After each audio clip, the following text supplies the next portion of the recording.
Shalom semua. Kali ini saya membahas tentang mengapa Yesus lahir dari keluarga miskin. Kenapa Yesus tidak lahir dari keluarga konglomerat?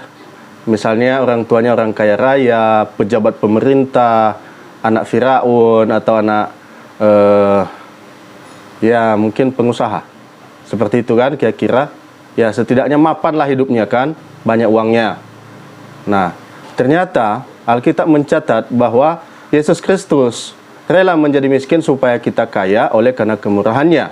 Artinya bahwa seandainya Yesus itu lahir dari keluarga orang kaya, tentunya yang boleh masuk surga adalah orang-orang kaya yang punya banyak uang, punya banyak harta, punya banyak emas. Tapi nyatanya tidak demikian. Justru dalam Alkitab dijelaskan bahwa berbahagialah kamu yang miskin karena kamu akan diperkaya. Dan Tuhan itu juga menentang orang kaya. Ketika ada seorang muda datang kepadanya, jualah seluruh milikmu, katanya. Lalu bagi-bagikanlah itu kepada orang miskin, lalu ikutlah aku. Dan orang kaya ini kesal mendengar pernyataan Yesus itu. Artinya bahwa orang kaya itu sulit masuk surga. Lebih mudah seekor unta masuk melalui lubang jarum daripada orang kaya masuk surga. Jadi jangan sampai kekayaan itu membutakan mata rohani kita sehingga kita tidak mau lagi mengikut Tuhan dengan sungguh-sungguh. Karena biasanya orang kaya ini lebih mengandalkan uangnya daripada mengandalkan Tuhan. Jadi mau apa? Hartaku banyak, uangku banyak, kan gitu, jadi kesombongan kan.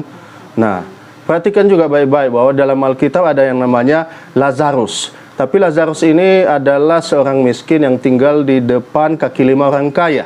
Dia memiliki penyakit borok ya, kudis-kudis sampai ada lalat. Bahkan lebih kasihan anjing melihat dia. Anjing itu menjilati boroknya supaya sembuh. Sedangkan orang kaya ini hidup dalam pesta pora, berpakaian ungu, tidak memperhatikan orang lain. Nah, ujung-ujungnya mereka berdua mati. Yang kaya masuk neraka, yang miskin masuk surga. Bukan berarti kita yang kaya-kaya ini nggak masuk surga, saudara. Bukan seperti itu. Tapi artinya kalau kita tidak mau peduli kepada kerajaan Allah, tidak mau menolong sesama, itulah yang membuat kita nanti binasa dalam api neraka. Tapi kalau mungkin saudara kaya, tapi saudara juga rajin berdoa, kemudian saudara juga suka memberi persepuluhan atau menolong sesama. Nah, pasti kekayaan Anda menjadi sesuatu upah yang akan saudara terima nanti di dalam keabadian atau kekekalan. Nah, satu lagi yang perlu saudara ketahui tentang orang kaya yang bodoh dalam Lukas pasal 12. Saya bacakan dari ayat 15. Katanya lagi kepada mereka, berjaga-jagalah dan waspadalah terhadap segala ketamakan, sebab walaupun seorang berlimpah-limpah hartanya, hidupnya tidaklah tergantung daripada kekayaannya itu. Jadi kita jangan mengandalkan kekayaan untuk mengikut Tuhan. Kemudian ia mengatakan kepada mereka suatu perumpamaan, katanya, ada seorang kaya, tanahnya berlimpah-limpah hasilnya. Wow, ini orang kaya ya, kebunnya banyak kayaknya.